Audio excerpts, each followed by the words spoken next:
After a whole bunch of delays, the sequel to Tom Hardy's Venom movie has finally hit theaters. It's called Venom, Let There Be Carnage. And yes, this is a movie that works really hard to put Tom Hardy's Venom up against Woody Harrelson's Carnage. And when those two meet as their monstrous doppelgangers, it's quite remarkable. It's actually very fun when we see these two terrifying creatures just go at each other, and the effects are fantastic. And I actually was really getting into the movie during those parts. Unfortunately, there's a lot more movie to both Venom 1 and Venom 2 that is a little bit more suspect. You know, it's a little sort of kludged together. The first movie, too, it had a lot of detractors, but there was a loopy sense of fun, and most of it was because Tom Hardy really threw himself into the role and was very physical, with the idea that he had a symbiotic creature living within himself that he was at odds with and had to kind of contain, because the creature always wanted to bite off the heads of people and eat their brains,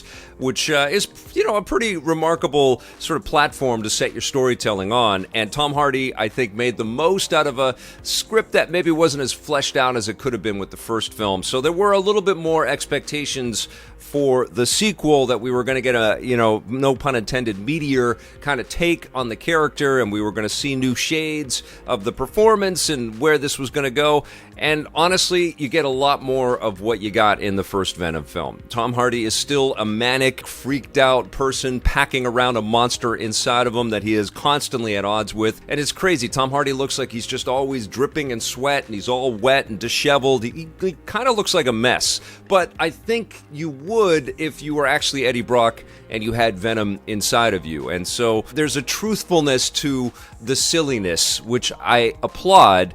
But it gets a bit exhausting, I have to tell you. Like, Venom is constantly throwing Tom Hardy around his apartment and trying to make him breakfast, and just, like, you would go nuts living with Venom inside of you for any length of time. But somehow Eddie Brock is making it work. He's got some allies within the neighborhood, and he still has the love and respect of his ex-fiancée, played by Michelle Williams. He's trying to make a go at finding a life for himself. And within all that, he gets tasked with writing a story about this horrific serial killer named Cletus Cassidy. And as you can imagine, the connection and the interaction between Eddie Brock and Cletus Cassidy leads to the creation of Carnage. And that whole sequence was actually really well done.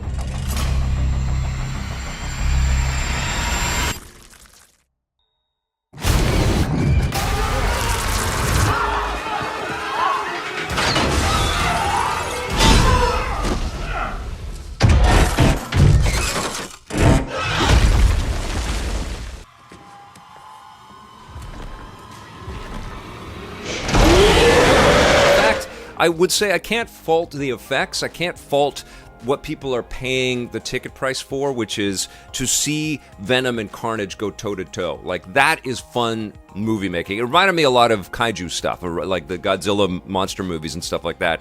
You're not really paying for the humanity and the soulfulness of the characters. You want to see these beasts just wreak havoc and do as much damage as possible. So in that regard, the movie satisfies. It's a great rendition of these characters.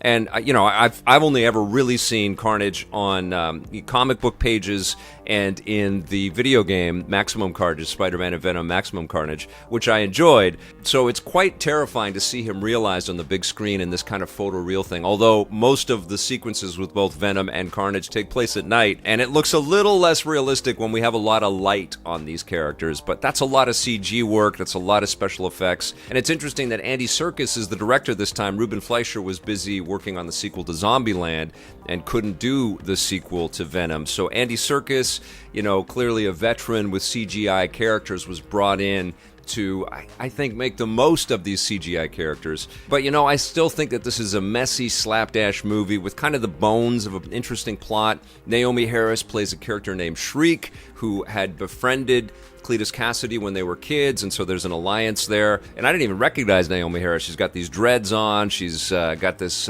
sliced out eye, and this sheer rage, which she uses in her voice, which can do all kinds of damage and affects the sound-sensitive Venom and Carnage. So there's some interesting little sequences in there. So, you know, when the superpowers flare up and we got the beasts and the monsters and all the special effects, that's interesting. But I found a lot of the stuff away from that, a little by the numbers. And in the case of Venom and Tom Hardy and Eddie Brock's kind of work, it was almost like a duplicate of everything that we've seen before. There was really no arc there. Cletus Cassidy, you know, again, it's always fun to watch Woody Harrelson. The guy is pretty boisterous, interesting performer in whatever role he takes, and that applies here again as well. He's got a pretty cool wig on for Cletus Cassidy. So it's fun to watch Woody Harrelson in this role, and he's quite physical, and you know, the transformation sequences, he gets into it. He throws himself into it. I'm sure he was inspired by the physicality and the way that Tom Hardy throws himself into the work as Eddie Brock. It's just that they don't have enough to do. You know, there's no kind of psychological intrigue. The mystery stuff that's in the movie is pretty straightforward. We get Stephen Graham playing a cop who's got a chip on his shoulder for Eddie Brock because he always seems to be in the right place at the right time, or the wrong time, depending on your perspective. And, you know, he's constantly angry and snarly and stuff. I just felt it like it was an abrasive, in-your-face film with not anywhere near the nuance or subtlety or you know, the intricate mechanisms that we see in a lot of the MCU work out there.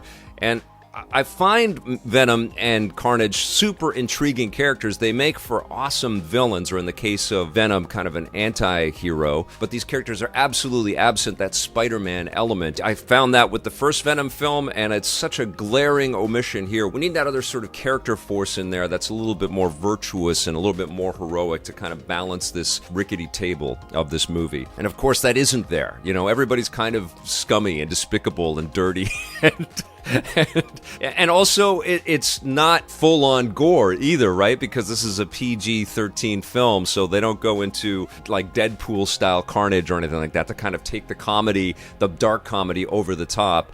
Even though Venom and Carnage are like brain eaters, you know, they literally want to just kill people and eat their heads and eat their brains, and we don't really get to go all the way with that. And I feel like the film, if it's just going to be focused, you know, fully on these monsters, which it is, would have benefited, would have been a better film if it was a little freakier, a little scarier, and a little bit more out there in terms of the dark comedy, like we've seen in movies like Deadpool or The Suicide Squad.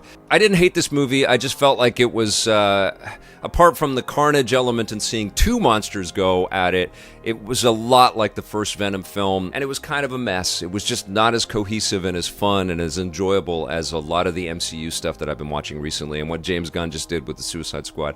I'm going to give Venom Let There Be Carnage a 6.5 out of 10.